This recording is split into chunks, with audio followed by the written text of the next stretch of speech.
अस्सलामुअलैकुम नाज़रीन कराम, नई वीडियो में आपको खुश आमदीद कहते हैं। जनरल फैज़ हमीद से मुतल्लिक एक दरख्वास्त दायर की गई थी सुप्रीम कोर्ट ऑफ पाकिस्तान में।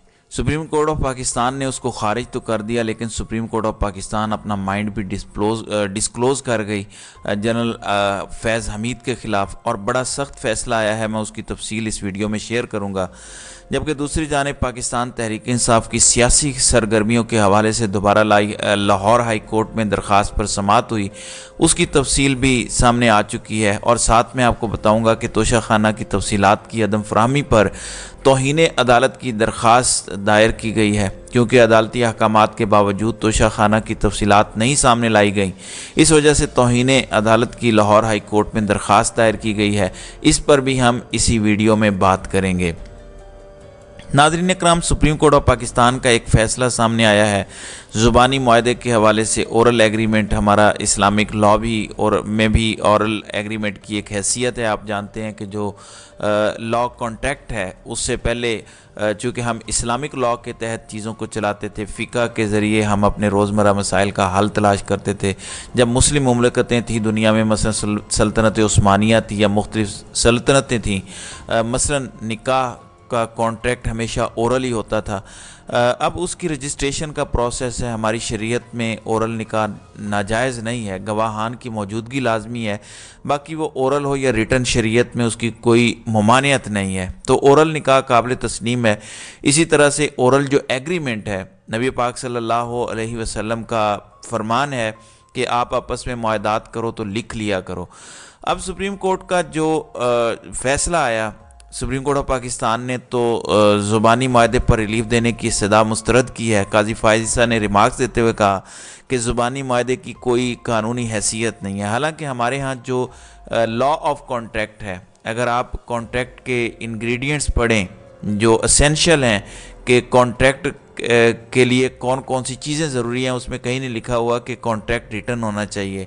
हमारा लॉ ऑफ कॉन्ट्रैक्ट जो 1872 का है, उसमें भी नहीं लिखा हुआ कि रिटर्न होना चाहिए। जबकि सुप्रीम कोर्ट ऑफ पाकिस्तान कह रही है कि ज़ुबानी मुआहदे की कोई हैसियत नहीं। पंजाब में ज़मीन के मुआहदों को बहुत ज़्यादा लटकाया जाता है।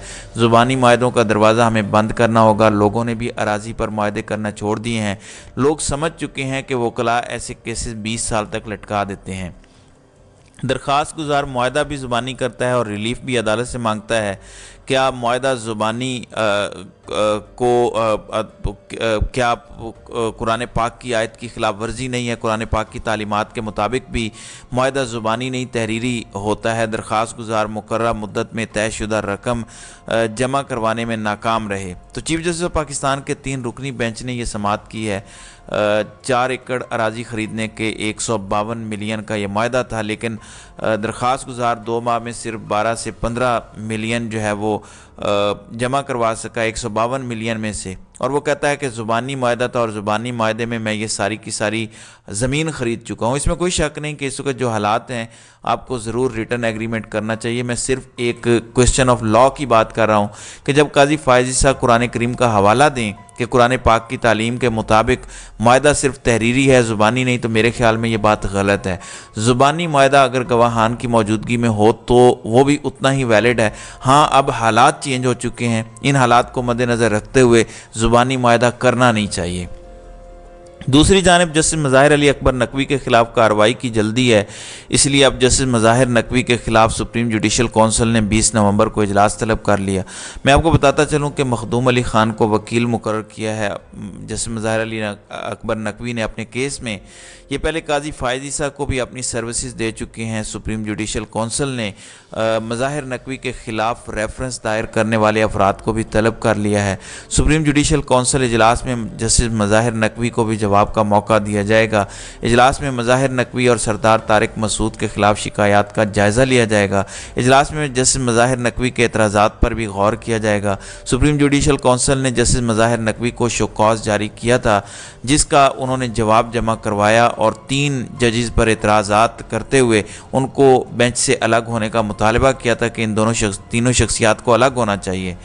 दूसरी जानिब पाकिस्तान तहरीक इंसाफ की तरफ से जस्टिस अली बाकर नजफ़ी की अदालत में दरख्वास्त दायर की गई थी कि हमने आपसे ऑर्डर लिया था और आपने 19 नवंबर के लिए हमें कहा था कि आप जलसा या कन्वेंशन कर सकते हैं, लेकिन यहाँ तो गिरफ्तारियाँ शुरू हो गई हैं। तो अदालत में समाअत हुई है।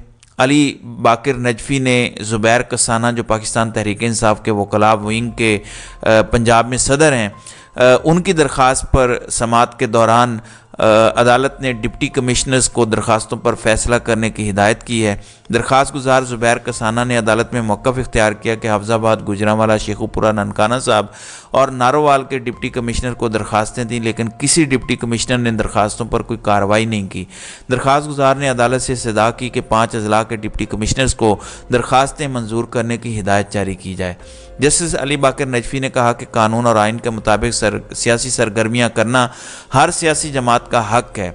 डिप्टी कमिश्नर ऐसे मामलात को रोक नहीं सकते। इस बुनियाद पर अली अकबर नजफ़ी ने डायरेक्शन दी हैं 5 डीसीज़ को कि आप हर सूरत पाकिस्तान तहरीक इंसाफ की ये दरख्वास्तें डिसाइड करें और इनको सियासी इज्तिमाआत की इजाज़त दें। अब चूँकि ज़ुबैर कसाना की जानिब से मांगा ही यही गया था, क्योंकि पहल आपको डायरेक्शन लेनी होती है और अगर इन डायरेक्शन के बावजूद अमल दरामद नहीं होता या आपको इजाज़त नहीं देते तो फिर आप हाई कोर्ट से रुजू करते हैं। ये पहली दरख्वास्त है। पहला फ़ैसला 19 नवंबर का आज भी बरकरार है और उसकी तैयारियां शाहदरा के पाकिस्तान तहरीक इंसाफ के रहनुमा कर रहे हैं। तो अब अदालत ने कहा है कि सियासी इज्तिमाआत हर जमात का हक है, आइन और कानून के दायरे में रहते हुए, और आप उनको रोक नहीं सकते, मना नहीं कर सकते। फिर लाहौर हाई कोर्ट ने एक शहरी की जानिब से 1947 से अब तक की तोशा खाना तफसीलात फराहम न करने पर तौहीन अदालत की दरख्वास्त दायर की है। नाज़रीन इकराम, आपके इल्म में होगा कि तोशा खाना की 1947 से लेकर 2022 तक तफसीलात पब्लिक करने का हुक्म दिया था, लेकिन वो पब्लिक नहीं। उस पर तौहीन अदालत की ये दरख्वास्त जो है वो दायर की गई है। इस पर अदालत ने कहा है कि हमें बताएं कि इनके खिलाफ तौहीन अदालत की कार्रवाई कैसे चल सकती है, फिर अदालत शोकॉज जारी करेगी। दूसरी जानिब सुप्रीम कोर्ट ऑफ पाकिस्तान ने जनरल फैज़ हमीद के खिलाफ केस की समाअत का तहरीरी फैसला जारी करते हुए कहा है कि फैज़ हमीद पर संजीदा इल्ज़ामात नज़रअंदाज नहीं किए जा सकते। ये वो दरख्वास्त है जो एक प्राइवेट हाउसिंग सोसाइटी के मालिक ने डायरेक्ट सुप्रीम कोर्ट में दायर की, जिस पर रजिस्ट्रार ने कोई एतराज़ भी आयद नहीं किया।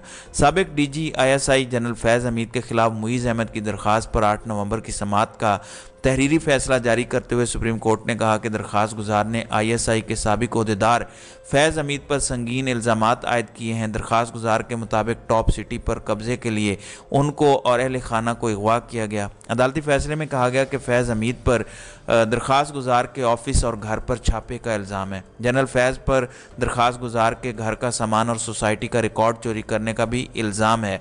दरख्वास्त गुजार के वकील ने कहा कि सुप्रीम कोर्ट के अलावा कार्रवाई के लिए कोई मुतलका फोरम नहीं बनता।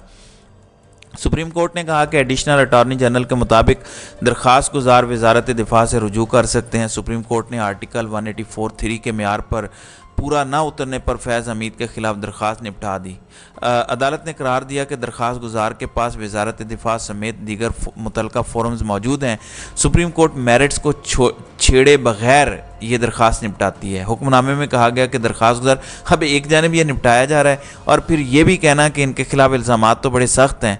तो हुक्मनामे में कहा गया है कि दरख्वास्त गुजार की जानिब से संगीन नौयत के इल्ज़ामात लगाए गए, जो अगर सच साबित होते हैं तो मुसल्लह अफवाज, ISI, रेंजर्स और वफाकी हुकूमत की साख को नुकसान पहुँचेगा। संजीदा इल्ज़ामात होने के बायस इन्हें नज़रअंदाज नहीं किया जा सकता। दायर की गई दरख्वास्त 184(3) के मेयार पर नहीं है। अदालत ने अपने हुक्मनामे में कहा कि दरख्वास्त गुजार के पास मुख्तलिफ फोरम मौजूद हैं। सुप्रीम कोर्ट ने बराह रास्त 184(3) का इस्तेमाल किया तो दूसरे फरीकैन के हुकूक मुतासर होंगे। दरख्वास्त गुजार के खदशात हैं कि उसकी दरख्वास्त पर वजारत दिफा कार्रवाई नहीं करेगी। दरख्वास्त गुजार के मुताबिक जिन लोगों पर इल्ज़ामात हैं वो अहम ओहदों पर फायज हैं। हुक्मनामे के मुताबिक एडिशनल अटारनी जनरल ने यकीन दहानी करवाई कि शिकायत कुनिंदा की दरख्वास्त पर कार्रवाई की जाएगी। एडिशनल अटारनी जनरल की वफाकी हुकूमत से दिए गए मौक़िफ़ पर शक करने की कोई वजह नहीं है। अगर दरख्वास्त गुजार वजारत दिफा से रुजू करे तो कानून के मुताबिक शिकायत का जायज़ा लिया जाएगा। जबकि अतर मिनल्ला का काजी फ़ायज़ ईसा के खिलाफ शिकायत पर 2 सफ़हात पर मुश्तमिल इजाफी नोटिस भी जो है वो हुक्मनामे में है, जिसमें कहा गया है कि सुप्रीम कोर्ट में RH सेल 2005 से काम कर रहा है। दौरान समाअत बताया गया कि ये कायम करदा इंसानी हुकूक सेल कानून के मुताबिक नहीं है। तो अतर मिनल्ला ने लिखा कि अदालत को बताया गया कि चीफ जस्टिस की जानिब से चैम्बर में दिए गए अहकामात और इक़दामात भी किसी कानून के मुताबिक नहीं हैं। सुप्रीम कोर्ट के इंसानी हकूक़ के जारी करदा खतूत से अदालती अहकामात होने का गलत असर मिलता है। चीफ जस्टिस की जानिब से फ़रीक़ैन को चैम्बर या मीटिंग रूम में बुलाना शफाफ ट्रायल के मुनाफी है, इस वजह से इसको भी ख़त्म किया जाता है। अब आप अंदाज़ा करें, ये वैसे ही है जैसे नवाज़ शरीफ को रिलीफ दिया और उसके बाद आमिर फ़ारूक ने कहा कि ये दरख्वास्तें नाकाबिल समाअत हैं।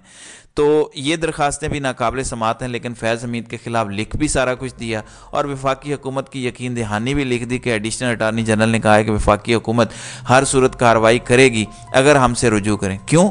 क्योंकि आप जानते हैं कि अगर मेरिट ना भी हो, एक दरख्वास्त नाकाबिल समाअत भी हो, लेकिन जहां हमारा निज़ाम इंसाफ देने पे तुल्दा है वो सब कुछ कर देते हैं, लेकिन दूसरी जानिब कहते हैं कि जी 90 दिन में इंतखाबात होने तो चाहिए, लेकिन अभी आप हाई कोर्ट में जाएं। तो ये हमारा निज़ाम इंसाफ है और इस तरह से हमें इंसाफ दिया जाता है। तो नाज़रीन इकराम, आपकी इस वीडियो के हवाले से क्या राय है? आप अपनी राय का इजहार कमेंट सेक्शन में ज़रूर कीजिएगा।